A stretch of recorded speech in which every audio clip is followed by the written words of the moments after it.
जुआ जब खेल रहे थे पांचों भाई पांडव कौरव दल के साथ, तो जुआ में यही बात कहा गया था कि 13 बरस का वनवास रहेगा, 12 बरस का वनवास और 1 बरस में आपको छिप करके रहना है, गुप्तवास। पता चल गया तो फिर 12 साल का सजा। इसलिए 12 साल तो सब जंगल में विचरण करते रहे इधर उधर। लेकिन 13वां साल जब खुला हुआ तो ये 13 साल जैसे ही हुआ, ये सब विराट राजा के घर चले गए। अर्जुन ने अपने गांधी और गदा को एक सीमर के गाछ पर बांध दिए और ये सब अपना रूप बदल करके विराट राजा के पास गए और बोले कि हम हस्तिनापुर के नौकर हैं, अर्जुन जो है सो नाच गान सिखाते हैं, भीम खाना उना पकाते हैं।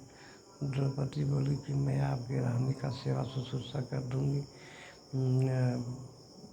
दासी के रूप में। और अर्जुन भीम खाना पकाने में, अर्जुन नाच गान सिखाने में, और युधिष्ठिर तो वेद शास्त्र के ज्ञाता थे, वो तो पंडित के रूप में रहे। और सहदेव और नकुल हाथी घोड़ा का सेवा शुश्रूषा करने में रहे। ये सब पांचों अपना शरीर छिपा करके। इधर जो है सुनने हस्तिनापुर के जो दुर्योधन थे, ये पूरे आदमी को लगा दिया कि खोज के ढूंढ के निकालिए। कहाँ से निकाल पाएंगे, ये सब तो अपना रूप बदल करके राजा के है, पता नहीं चला कि कहाँ है। एक दिन देखिए क्या होता है, विराट राजा का एक साला था कीचक। द्रौपदी तो अति सुंदर थी, तो देख करके उसके मन में काम वासना जगा। तो द्रौपदी को जो है सो उसके पीछे दौड़ पड़ी कि उसका बाल पकड़ करके खींचने लगा। तो भीम का नज़र पड़ा। भीम तो खाना बनाने वाला जो बर्तन था, चट्टू जिसको कहते हैं, बड़ा बड़ा चट्टू उसका नाम है, वही उठा दिया था मारने के लिए। तब तुझे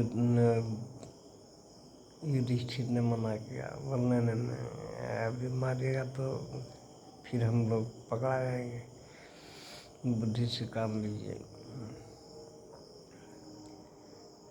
तो द्रौपदी रोने लगी। भीम ने द्रौपदी को समझाया कि देखिए किच्चक आपके पीछे पड़ा है, तो किच्चक का मैं काम तमाम कर दूंगा। तुम किच्चक को जा कर के बोलना कि हम लोग ऐसे मिलेंगे तो अच्छा नहीं रहेगा, हम लोग रात में आपसे मिलेंगे। कहाँ मिलेंगे? तो घोड़शाला में मिलेंगे। घोड़ा को यहाँ बांधा जाता है, घोड़शाला उसको कहते हैं, वहीं पर रात को।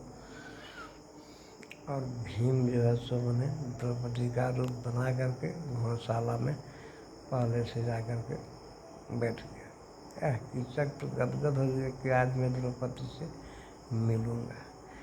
ये सब बात और किसी भाई को पता नहीं था, लेकिन ये अर्जुन को पता था। अर्जुन को पता था और युधिष्ठिर को भी पता था कि आज कीचक का प्राणांत होगा, आज भीम के हाथ पे बच नहीं पाएगा। हाँ, रात हुआ और पूरा मदिरा पान करके मस्ती में झूमते हुए अश्वशाला घोड़शाला की ओर गया। जैसे ही वहाँ पहुँचा भीम, तो द्रौपदी के वेश में साड़ी पहने हुए थी, गया और बस दोनों में हुआ द्वंद्व युद्ध।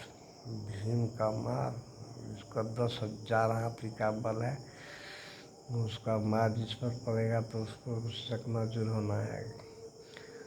मार सब मार फेंट मार लपड़ मार थप्पड़ दिया। जिस समय दोनों को मार दोनों में लड़ाई हो रहा था, उस समय इतना जोर से चिल्ला रहा था भीम का मार से।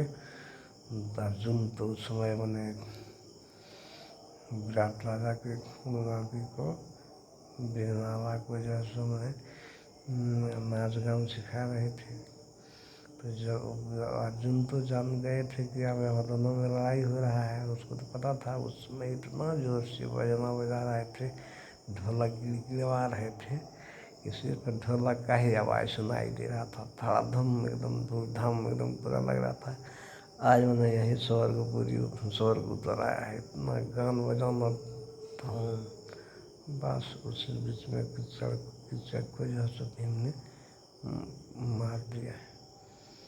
जब ये बात का पता चला तो मैंने बोला भीम को कीचड़ कैसे मरा। बोला अरे पी करके पिया हुआ व्यक्ति किसी तरह कोई मारे तो उस पर कोई एक्शन नहीं लो जानता। भयंकर आदमी हो सकता है किसी को मरा, किसी को कुछ पता नहीं चला। लेकिन देखिए विराट राजा का जितना गाय था सब हस्तिनापुर के हस्ती सब दुर्योधन सब आए थे और हाँक करके ले जा रहे थे। भीष्म पितामह दुशासन द्रोणाचार्य सब आए हुए थे। इन लोगों का 13 साल पूरा हो गया था। 13 साल हो करके एक दिन अधिक हो गया था। विराट राजा का एक लड़का था, वो डर गया, बोला रोने धोने लगा कि हमारे सभी गाय को हाँ के ले जा रहे हैं, अब कैसे होगा। तभी सब बोला चलो चलो हम लोग गाय को घुमा देंगे। और वहाँ गया तो उन लोगों का बांध के सामने क्या इसका विराट राजा का लड़का ठहर सकता है। अर्जुन ने बोला कि चलो चलो रथ को घुमा ले चलो सिंदर वृक्ष के पास। और वहाँ गया और तुरंत अपने गांडीव का दाव उतारा और फिर चला लड़ाई के लिए। इतना बाण मारा कि गाय को उसी दिन से खरैया होता है। गाय को जो खरैया होता है कहता है अर्जुन का बाण लगा था, गाय झोंकते रुक गई और होने लगा युद्ध। ये पांचों भाव पांडव और उधर से हस्तिनापुर के।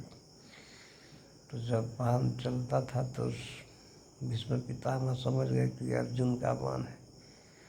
तो दुर्योधन बोला कि भीष्म पितामह तब तो हम अर्जुन को पहचान लिए। करके पहचान तो लिया ठीक, लेकिन 13 महीना एक दिन हो गया है। ये 13 महीना पार कर गया, इसलिए आप पहचान करके भी कोई फायदा नहीं होगा। इसके बाद फिर यहाँ आते हैं और बोलते हैं कि उन्हें अब हम लोग का राजपाट दीजिए। कृष्ण भगवान समझाने गए कि हे दुर्योधन, पांडव को आधा राज्य दीजिए, आधा राज्य ही देने में आपको दिक्कत है तो 5 गांव दे दीजिए। दुर्योधन कहता है कि बिना लड़ाई के मैं सुई के नोक के बराबर जमीन को देने के लिए तैयार नहीं हूँ। तब कृष्ण भगवान बोले कि जिसका मने विनाश का पाप रहता है उसका विवेक पहले, बुद्धि पहले ही मर जाता है। अब तुम्हारा विनाश का उपाय आ गया, अब तुम नहीं मानोगे। तब दोनों के बीच में महाभारत का लड़ाई 18 दिन का लड़ाई हुआ था। अब कहते हैं कि लड़ाई के समय में जब अर्जुन कृष्ण का सारथी बना था, ऐसे तो कृष्ण भगवान को कृष्ण भगवान बोल दिए थे कि मेरे 18 छौनी सेना एक तरफ और मैं एक तरफ, जिसको जो लेना है। दुर्योधन सब चालाक था कि कृष्ण भगवान से क्या होगा, वो उसके पूरे सेना को ले लिया, 18 छौनी सेना को। और ये जो है सो अर्जुन ने कृष्ण भगवान को ही लिए। तो कृष्ण भगवान बोले कि मैं लड़ाई नहीं करूँगा, मैं सिर्फ सारथी बनूंगा। सारथी ने घोड़ा हाँकने वाला। तो भगवान कृष्ण का सारथी बने। अब दोनों योद्धाओं के, दोनों कौरव और पांडवों के बीच में जब रथ लेकर के कृष्ण भगवान अर्जुन को लेकर के पहुँचे तो वहाँ अर्जुन क्या देखते हैं कि अरे बाप, भीष्म पितामह, गुरु द्रोणाचार्य, मेरे भाई, मेरे बांधव, मेरे मामा, इससे युद्ध करना पड़ेगा। और युद्ध से मुकर गए कि हे प्रभु, मैं युद्ध नहीं करूँगा। ये युद्ध में जीत भी गया तो क्या लाभ होगा? ये तो साला इसमें हमको तो हानि ही हानि है। तो वही गीता का उपदेश देता है कृष्ण भगवान अर्जुन को कहता है, अर्जुन तुम मारने वाले कौन होते हो? जो यहाँ आया हूँ मर रहा है, मेरे द्वारा ही सब कुछ हो रहा है। जब विराट रूप भगवान ने अर्जुन को दिखाया तब अर्जुन युद्ध के लिए तैयार हुए। उसी समय अर्जुन कृष्ण भगवान को हाथ जोड़ करके कहते हैं कि तमेव माता च पिता तमेव बंधुश्च सखा तमेव विद्या द्रविणं तमेव सर्वं मम देव देव। हे देवताओं के दाता, तुम्हें मेरे माँ हो, बाप हो, बंधु हो, सखा हो, भाई हो, धन दौलत विद्या सब तुम ही हो, क्योंकि उसके भगवान में सभी कोई दिखाई पड़े। तब दोनों के बीच में युद्ध हुआ। युद्ध महाभारत का युद्ध 18 दिन तक चलते रहा। लाखों करोड़ों में व्यक्ति मारे गए। अंततोगत्वा पांडव की जीत हुई। इस जीत में इसमें अभिमन्यु भी मारे गए। अभिमन्यु भी कम बड़े योद्धा नहीं थे। 8 महारथियों ने उसे घेर के मारा था। इसलिए अर्जुन ने कसम खाया था